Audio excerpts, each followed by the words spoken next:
Olá galerinha, tudo beleza?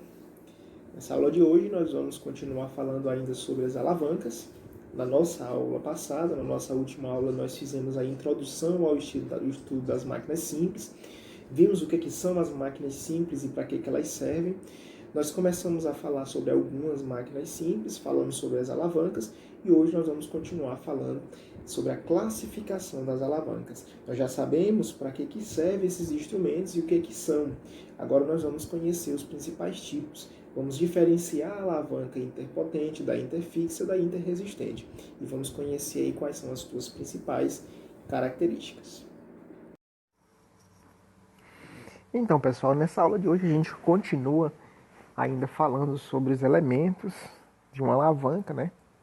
Só relembrando tudo que a gente viu na última aula, nós vimos aí, estamos estudando as máquinas simples, nós vimos os principais tipos de máquinas simples e vimos o conceito, né?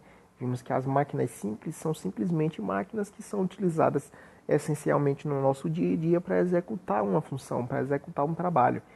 E essas máquinas são utilizadas para diminuir a força que precisa ser empregada para realizar um determinado trabalho. Nós iniciamos o estudo das máquinas simples falando das alavancas e vimos os principais elementos que constituem uma alavanca. Nós vimos que as alavancas elas são formadas por três elementos: o ponto fixo ou ponto de apoio, que é justamente em torno do qual a alavanca vai poder girar ali e executar o seu movimento; a força potente, que é a força aplicada para realizar um determinado trabalho; e a força resistente é a força que é recebida, né, na realização dessa atividade, na realização desse trabalho. Aqui a gente tem uma imagem, ó, que demonstra a ocorrência de uma alavanca, né? Esse elemento aqui a gente conhece como, esse instrumento a gente conhece como gangorra, né? A gangorra ela é um exemplo de alavanca, é um exemplo prático de alavanca. Aqui nessa alavanca a gente tem aqui o ponto fixo ou ponto de apoio, né, que está sendo representado por esse triângulo central. Veja que ele está centralizado, né, na alavanca. A gente tem a força potente, ó, que está sendo aplicada para baixo, e a força resistente, né, que está sendo aí em direção oposta à aplicação da força potente, certo? Aqui o trabalho seria o deslocamento desse objeto aí redondo, né, que poderia ser uma pedra.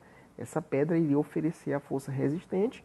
A força que teria que ser aplicada para mover essa pedra no lado oposto da alavanca seria então a força potente, que poderia ser aí a ação de uma pessoa, né, de um braço, de um homem aí tentando movimentar essa pedra. Então aí seria um exemplo de uma alavanca. Hoje nós vamos conhecer os principais tipos de alavancas, né? As alavancas elas são classificadas basicamente, pessoal, em três tipos: a alavanca interfixa, a alavanca interresistente e a interpotente. Você pode me perguntar, mas professor, e qual seria a diferença entre essas três alavancas? A diferença, pessoal, entre a alavanca interfixa, interresistente e a interpotente é o local de atuação da força resistente e da força potente. Na alavanca interfixa, você tem o ponto de apoio entre a força potente e a força resistente. Na alavanca interresistente, você tem a força resistente situada entre o ponto de apoio e a força potente. Então, quem está centralizado aí é a força resistente. Quando a força resistente estiver no meio, né, entre a força potente e o ponto de apoio, você tem uma alavanca interresistente. Quando você tem uma alavanca interpotente, quem está centralizado é a força potente. Está centralizado onde, professor? Entre o ponto de apoio e a força resistente. Então veja que quem classifica a alavanca é a força que está no meio, ou o ponto que está no meio. Se for o ponto de apoio que estiver no meio entre as duas forças, interfixa. Se for a força resistente que estiver no meio entre a força potente e o ponto de apoio, interresistente. Se for a força potente que estiver no meio entre a força resistente e o ponto de apoio, alavanca interpotente. Calma, não precisa se aperrear que a gente já vai ver uma imagem aí que vai caracterizar bem isso que eu estou falando para vocês, vocês vão entender melhor. Então vamos lá. Olha só, na alavanca interfixa. A gangorra é um exemplo de alavanca interfixa. Veja quem está no meio. Ó. Quem está no meio? Ponto de apoio. Então, o ponto de apoio está situado entre a força potente, na sua esquerda, e a força resistente, na sua direita. Então, quando o ponto de apoio ele estiver no meio, entre a força potente e a resistente, trata-se de uma alavanca interfixa. Um exemplo de alavanca interfixa é a gangorra, né? A gangorra é um exemplo prático de alavanca interfixa. O alicate é um exemplo de alavanca interfixa. A tesoura é um exemplo de alavanca interfixa, certo? Nessas alavancas você tem a força potente, aliás, o ponto de apoio entre a força potente e a força resistente, certo? Olha só, na tesoura aqui, ó, a tesoura, o cabo da tesoura, né? A tesoura é um exemplo prático aí, como eu falei, de uma alavanca interfixa. Observe o cabo da tesoura. O cabo da tesoura é aonde vai estar sendo aplicada a força para realizar o trabalho, que é o corte de um determinado objeto, um papel ou outros materiais. Ou essa parte vermelha, que é o cabo da tesoura, que é onde você pega, essa parte aí é onde recebe a força potente, que vem da sua mão, né? Então a força potente é a sua mão. O ponto de apoio é essa região central da tesoura aqui, onde você encontra o parafuso, ó. Esse aqui é o ponto de apoio da alavanca. E a face oposta da tesoura, ó, que seriam as pontas da tesoura, que é onde você faz o corte, aí é a força resistente. É onde o material vai estar sendo cortado e esse material é quem oferece a força resistente. Então você tem o ponto de apoio situado entre a força potente e a força resistente. Por isso ela é uma alavanca interfixa, né? Um exemplo de alavanca interfixa. Alavanca interresistente. Como eu falei para vocês agora há pouco, observe aí na imagem, ó. Na imagem você tem a força resistente no meio, situada entre o ponto de apoio e entre a força potente. Um exemplo de alavanca interresistente aí, ó, você tem o quebra-nozes, que é esse que está sendo mostrado na imagem do lado direito. Os abridores de garrafa, o próprio carrinho de mão são um exemplo aí de alavancas que representam a alavanca interresistente. Veja aqui, vamos para o carrinho de mão. Ó, no carrinho de mão você tem o ponto de apoio aonde? O ponto de apoio é a roda do carrinho de mão, né? Aí é onde está aplicado o apoio da alavanca. A força resistente vai estar situada no local onde a carga é colocada. E a força potente, ó, que é aplicada aqui pela mão do homem levantando o carrinho de mão, né, está sendo aplicada nos cabos do carrinho de mão. Você observa que a força resistente ela está no meio, entre o ponto de apoio e a força potente.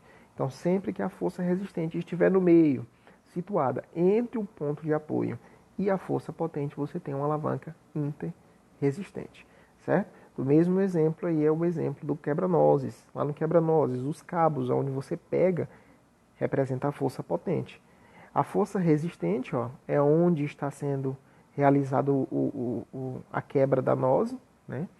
Onde está sendo aplicada ali, está sendo recebida a força, né? E o ponto de apoio, ó, é justamente aqui no fulcro, né? Que é o lugar onde você encontra o parafusinho aqui do quebra-nozes. Então aí são exemplos de alavanca interresistentes. Para ser uma alavanca interresistente, então você tem que ter força resistente entre força potente e ponto de apoio. E a alavanca interpotente, professor? Olhe para o meio da alavanca. No meio da alavanca tem que estar a força potente para ela ser interpotente. Então, na alavanca interpotente, você tem a força potente situada entre o ponto de apoio e a força resistente. Observe na imagem aí, ó, um homem pescando com a vara de pescar. A vara de pescar é um exemplo de alavanca. De que tipo? Interpotente. Por que é uma alavanca interpotente? Porque a força potente está situada entre o ponto de apoio, que é a mão direita do pescador, e a força resistente, que está sendo aplicada aí no caso pelo peixe, no lado, na ponta da vara de pescar. Então, uma pinça, um cortador de unhas, eles são exemplos, a própria vara de pescar, eles são exemplos de alavanca interpotente, certo? Então não tem segredo, pessoal, não tem como se enganar, é bem simples, basta você olhar e procurar a força que está no meio, a força que está centralizada na alavanca. A força do meio é justamente a força que caracteriza a alavanca. Então a tesoura é uma alavanca interfixa, porque o ponto de apoio está no meio. O cortador de unhas ele é uma alavanca interpotente, porque a força potente está no meio. E o abridor de garrafas ele é um exemplo de alavanca interresistente, porque a força resistente é quem está situada no meio da alavanca. Então basta você olhar para o meio da alavanca e é lá onde você vai encontrar a força que vai caracterizar, que vai classificar a alavanca. E aqui uma curiosidade para a gente, né? Você sabia que as alavancas, elas são mais comuns no nosso cotidiano e até são encontradas no nosso corpo, em alguns casos, né? Um exemplo de alavanca que é encontrada no nosso corpo, pessoal, é o nosso braço, né? O nosso braço, ele é um exemplo de alavanca.